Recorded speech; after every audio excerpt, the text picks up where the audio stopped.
मी अरुण घोडके. शिवचिंतन. गोव्यावरती संभाजी महाराजांनी स्वारी केल्यानंतर दिनांक 7 जानेवारी इसवी सन 1684 रोजी मराठे आणि गोव्याचा व्हाईसरॉय यांच्याशी तह झाला. त्या तहामध्ये खालील अटी ठेवण्यात आल्या. 1.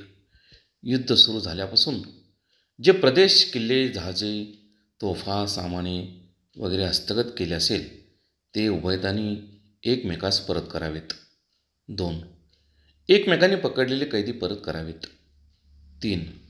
वसई व दमण या तालुक्यातील गावखंडी व जवताई या दोन्ही बाबींचा वसूल पोर्तुगीजांनी संभाजीराजांस द्यावा आणि संभाजीराजे यांनी त्या प्रदेशातील परचक्राचे निवारण करावे. 4. उभयतांना एकमेकांचे प्रदेशात व्यापारानिमित्त संचार करण्याची मोकळीक असावी. 5.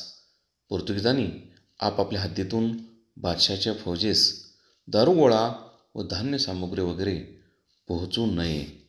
याशिवाय या मोहिमेमध्ये संभाजी महाराजांनी काही लोकांना मदतही केली. त्यामध्ये सरदार येसाजी कंक, त्यांचा मुलगा कृष्णाजी कंक यांनी केलेल्या पराक्रमाबद्दल संभाजी महाराजांनी त्यांच्या घरी जाऊन त्यांच्या प्रत्येकास एक सहस्र होऊन दिले. बहुत काय बोलणे. राम कृष्ण हरी.